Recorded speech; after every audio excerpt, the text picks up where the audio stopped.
Dan bersamamu. Inilah Injil suci menurut Markus.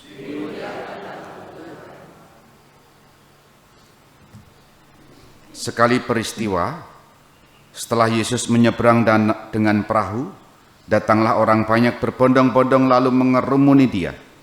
Ketika itu Yesus masih berada di tepi danau. Maka datanglah seorang kepala rumah ibadat yang bernama Yairus. Ketika melihat Yesus, tersungkurlah Yairus di depan kakinya. Dengan sangat ia memohon kepadanya, "Anakku perempuan sedang sakit, hampir mati. Datanglah kiranya dan letakkanlah tanganmu atasnya supaya ia selamat dan tetap hidup." Lalu pergilah Yesus dengan orang itu. Orang banyak berbondong-bondong mengikuti dia dan berdesak-desakan di dekatnya. Adalah di situ seorang perempuan yang sudah 12 tahun lamanya menderita pendarahan. Ia telah berulang-ulang diobati oleh berbagai tabib sampai habislah semua yang ada padanya. Namun sama sekali tidak ada faedahnya, malah sebaliknya.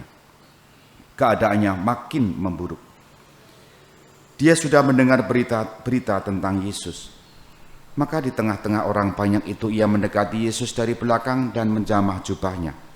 Sebab katanya, "Asal ku jamah saja jubahnya, aku akan sembuh." Sungguh, seketika itu juga berhentilah pendaharanya dan ia merasa badannya sudah sembuh dari penyakit itu. Pada ketika itu juga Yesus mengetahui bahwa ada tenaga yang keluar dari dirinya. Maka ia berpaling di tengah orang banyak itu dan bertanya, "Siapa yang menjamah jubahku?" Murid-muridnya menjawab, "Engkau melihat sendiri bagaimana orang-orang ini berdesak-desakan dekatmu. Bagaimana mungkin engkau bertanya, siapa yang menjamah aku?" Lalu Yesus memandang sekelilingnya untuk melihat siapa yang telah melakukan hal itu. Maka perempuan tadi menjadi takut dan gemetar sejak ia mengetahui apa yang telah terjadi atas dirinya. Maka ia tampil dan tersungkur di depan Yesus. Dengan tulus ia memberitahukan segala sesuatu kepada Yesus. Maka kata Yesus kepada perempuan itu, "Hai anakku, imanmu telah menyelamatkan engkau. Pergilah dengan selamat dan sembuhlah dari penyakitmu." Ketika Yesus masih berbicara, datanglah orang dari keluarga kepala rumah ibadat itu dan berkata, "Anakmu sudah mati. Apa perlunya lagi engkau menyusahkan guru?" Tetapi Yesus tidak menghiraukan perkataan mereka dan berkata kepada kepala rumah ibadat, "Jangan takut, percaya saja." Lalu Yesus tidak memperbolehkan seorang pun ikut serta kecuali Petrus, Yakobus dan Yohanes, saudara Yakobus. Dan tibalah mereka di rumah kepala rumah ibadat. Dan di sana Yesus melihat orang-orang ribut, menangis dan meratap dengan suara nyaring. Sesudah masuk, Yesus berkata kepada orang-orang itu, "Mengapa kamu ribut dan menangis? Anak ini tidak mati tetapi tidur." Tetapi mereka menertawakan dia. Maka Yesus menyuruh semua orang itu keluar. Lalu ia membawa ayah dan ibu anak itu dan mereka yang bersama-sama dengan Yesus masuk ke dalam kamar anak itu. Lalu dipegangnya tangan anak itu, katanya, "Talit takum," yang berarti, "Hai anak, aku berkata kepadamu, bangunlah." Seketika itu juga anak itu bangkit, berdiri dan berjalan, sebab umurnya sudah 12 tahun. Semua orang yang hadir sangat takjub. Dengan sangat Yesus berpesan kepada mereka, supaya jangan seorang pun mengetahui hal itu. Lalu ia menyuruh mereka memberi anak itu makan. Demikianlah sabda Tuhan.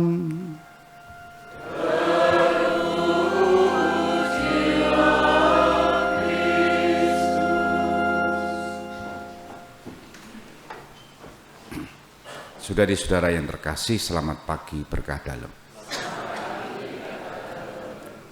Bacaannya panjang. Ya mungkin merasa ngadeke suwe gitu kan ya. Tapi poin yang ingin saya ajak jadikan bahan untuk kita renungan bersama adalah sikap Yairus dan sikap perempuan yang sakit pendarahan 12 tahun. Sikap yang seperti apa? Yairus tadi disebut menyembah Yesus ya, tersungkur di depan kaki Yesus. Pertanyaannya kira-kira begini, siapa Yairus? Disebut dalam Injil kepala rumah ibadat. Dengan menunjuk identitas seperti itu, ini artinya adalah dia terhormat. Dia punya jabatan, dia punya pengaruh, dan tentu saja dihormati. Sementara itu perempuan yang 12 tahun pendarahan, siapa dia? Tidak disebut. Hanya dicatat di sana. Habis hartanya. Kenapa habis? Karena golek tombo neng dindi ora mari. Dan keadaannya disebut makin memburuk. Si perempuan yang pendarahan 12 tahun ini juga menunjukkan sikap terhadap Yesus. Apa? Tersungkur di depan Yesus.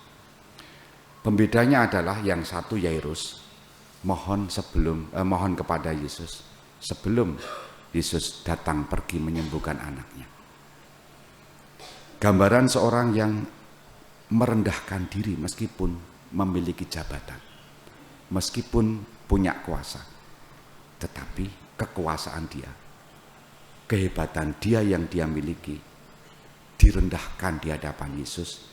Karena mengaku Yesus jauh lebih berkuasa, jauh lebih terhormat, dan diyakini dapat menyembuhkan anaknya. Sementara itu, si perempuan tadi tersungkur karena merasa dicari oleh Yesus. Lalu tersungkur di depan kaki Yesus dan mengatakan apa yang tadi diwatakan dalam bacaan Injil. Mengakui bahwa kesembuhan ini dari Yesus. Sikap-sikap ini, simbol-simbol ini mengajak kita semua. Mereka keduanya apapun yang mereka tunjukkan, baik yang terhormat maupun orang yang sederhana, sama-sama berharap pada Yesus. Maka kisah penyembuhan ini kalau direnungkan maknanya begitu banyak. Dilihat dari sudut mana. Saya mengajak untuk melihat sudut sikap mereka berdua. Maka terhadap harapan-harapan yang barangkali mereka miliki, juga harapan-harapan kita tentang apapun, sikap yang harus kita buat adalah merendahkan diri di hadapan Yesus. Dan harapan mereka apa? Harapan mereka adalah sembuh dari sakit. Kita memiliki banyak harapan. Harapan apa yang ada dalam diri Anda semua. Sujud menyembah, merendahkan diri di hadapan Yesus menjadi cara untuk memperoleh hal yang kita inginkan seturut kemurahan Tuhan. Kita hening sejenak.